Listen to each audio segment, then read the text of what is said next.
Assalamu alaikum. My name is Zidane Hamid, I'm 9 years old, and you know why I'm without the ball? I've lost my cricket spirit with seeing India, the number 2 team in T20Is, losing this match.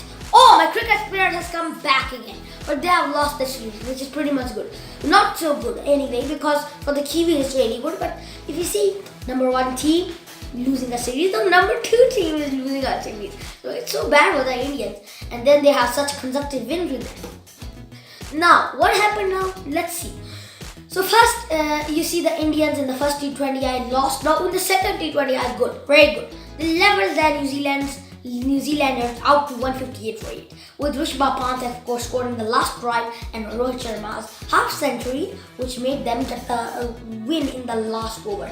Wow, what was this? So what happened there was a very terrible turn of events, and I think it was really good. So let's see what happened in this T20I. Let's get into it right now. So what happened was now let's see what happened. Now, first of all, a lot of wickets fell by the minute as New Zealanders.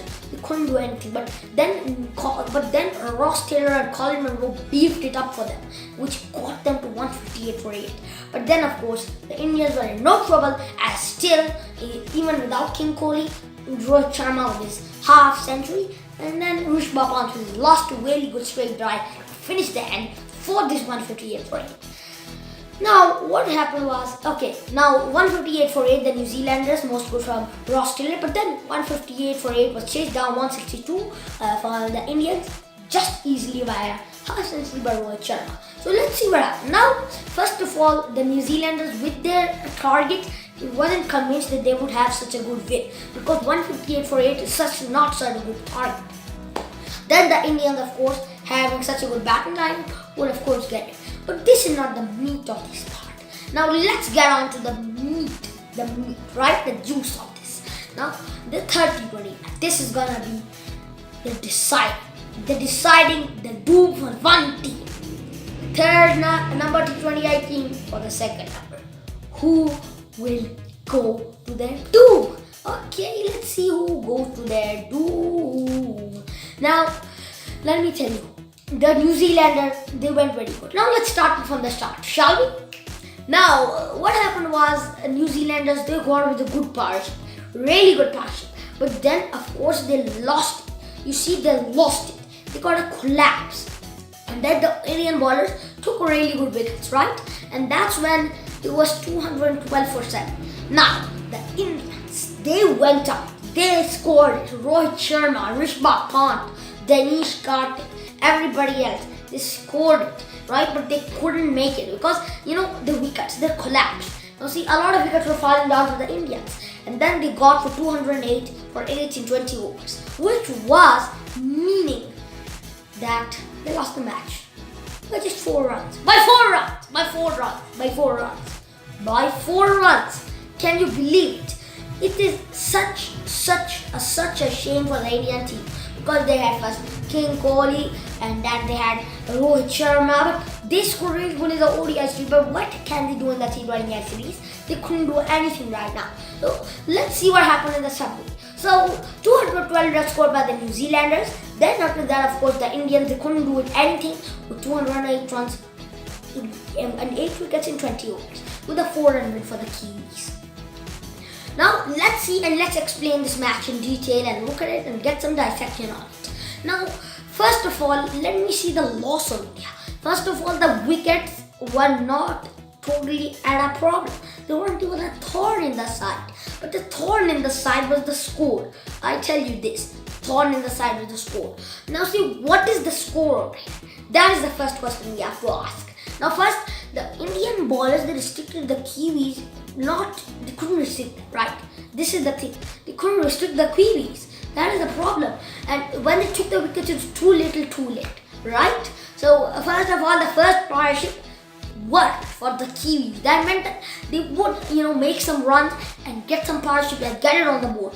And then, of course, when the first batsman went and the fixed batsman was still there, now then there was a fixed batsman with an unfixed batsman, then it could have been a partnership, and then after that, that's also how a partnership is between an unfixed batsman and a fixed batsman. But what happened in the BPL final, we seen two fixed batsmen getting out. That's when the problem. But over here, a fixed batsman is out, and then there is another fixed batsman. So that meant the momentum was going, the rhythm was going, the six hitting was going. And second of all, I think I'm sorry about the Indian team, because I want to say that the bowling was out of this world. Yeah, it was so good. I think they'll have to retire from cricket. Oh no. I mean, what? There was no Mohammad Shami doing anything. There was no Kuldeep Yadav doing anything. There was no Yuzraveda Chahal doing anything. There was no Jasprit Bumrah doing anything. There was no Pandya doing anything. No bowler was actually going it. They were not even doing it. I mean, India has such a good bowling lineup. If we see all-rounders and at bowling and bowlers, if you see, we have Mohammad Shami. First, let's see in the bowling department. I don't think so what has happened to the Indian team in the T20Is. They have such a good bowling. And then there's a second team in the T20Is. So what is the problem over here? What happened to the bowling? I want to say that bowling, it was totally, if I'm going to give a rating, it was, really good. -5, right? -5, not even a 5, it's a -5. I don't think so. And first of all, India has, in this time, such a no ball problem they had. I mean, the bowling was totally terrible. Yeah, horrifying. I mean, it was horrifying. And the New Zealanders took it so easy. And then there were so much balls. And the New Zealanders did really quickly with the balls in the pads. And now every fast bowler was bowling in the pads. And then there was not even a pitch for the spin. That meant that all the spinners who were sent, that was all just worthless. And that, was just their wasted fruit of work. Like in George Oval's animal from the windmill gets destroyed. So that was the windmill destroyed. Sending the spinners at this decision and sending the spinners at this point was not so good anyway, because the spin pitch was pretty much down on the ground, and then it was all fluttering at that time. So Kuldeep Yadav and Yuzraveda Chahal couldn't do anything. But in the end, it was such a good pitch for the spinners, and now we knew that Yuzraveda Chahal, and then, of course, but now the fast bowlers. Let me say something about the fast bowlers. Such a good fast bowling lineup, but then they were all bowling in the pads. And the pads is the best place for a left-handed batsman or right-handed batsman, both. The pads is a good place for any batsman. So the pads, don't give it to any batsman. He'll of course whack it for a 6, and then it'll be a whack-a-mole or whack-a-seal or whack-a-mouse or whatever, and then it'll be a whack-a-mole, seal and mouse competition all together. Because that was happening. A whack-a-mole, mouse and seal competition all together. Now that was what happened. Now you see the Indian bowling was not so good, and even it was not so good even with such batsmen who didn't perform in the T20I series. And then we have, of course, such a good fast bowling line. Let's get on with that line. Show me here, please. Take it to the examination lab. Okay, now let's come in the examination. What is the number of the fast bowlers? Yeah, plenty. If you see, okay, Jasprit Bumrah, Mohammad Shami.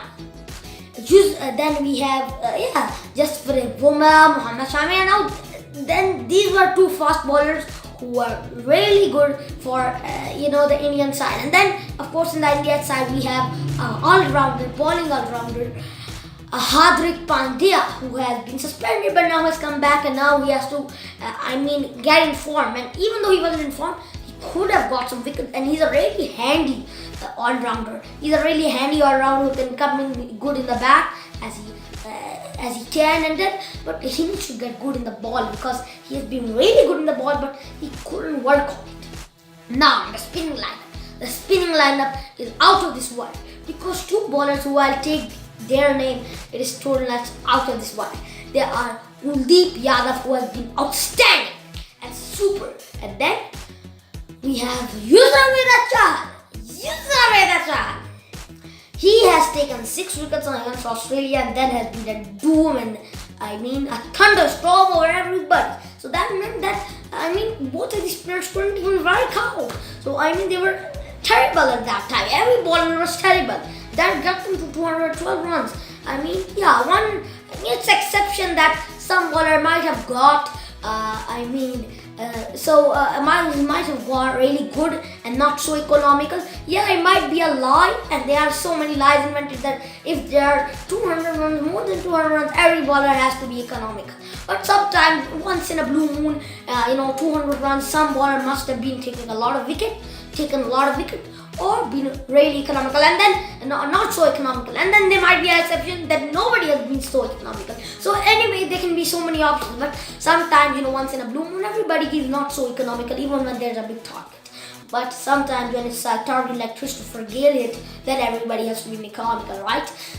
So Sheikha, for example, even if somebody is not economical, somebody might get economical, right? He got a lot of runs. He might get a lot of runs, and then it might be the leading bowler who's got the most score runs. So that was where all the fault comes in the bowlers. One who got the most leading score runs might get the most runs, and that means the most runs came from me. That's where the contribution comes from most batsmen of that bowler. When 2 overs have gone in the T20I, then or 5 overs have gone in the ODI, then the batsman starts to feel against, and then he's got a lot of runs, the bowler, then the batsman starts to feel a little confident. He just thinks that when this bowler comes, I can give him a lot, and shove it down the throat of everybody. And the bowler, he couldn't, and that's where the batsman gets confidence, and he knows when he comes, he's going to get hit for a lot of runs. So that's where, it's not a good decision to sense as bowlers. Nobody could get the desired form from the captain, right? Nobody would get the desired form. I don't have to criticize the batting for India, because India's batting was so good. They did strive a lot. They just struggled a lot. The batting, it was totally outclassed. It was outclassed. Yeah, outclassed. Look at that. Fantastic. Yeah, you see the fantastic? Yeah, it's the second one. Fantastic. Okay. So both teams, their batting was fantastic, and India's bowling was also good, because it cost a lot of runs. But then after that, we have New Zealand bowling, who was also equally economical. But we see the 4-run win was very close, and being the number 2 T20 side in the world, it still means that you're gonna get a very close loss, 4-run win, which is pretty graceful, right? It's really graceful, even for that bad bowling. I think it's a very graceful win for India, and I think still hats off to India, because both teams performed an equally good game, which was really nice, and I liked both of this match. This is a scandalizing match. Yes, a scrub dumb delicious match, which I think is the perfect word for this. So hope you enjoyed this video. This was all for today. If you want to see more videos, go to my website zidane.com, or even log to his page and don't forget to subscribe to my YouTube channel. I'll bring for your feedback. Assalamu alaikum.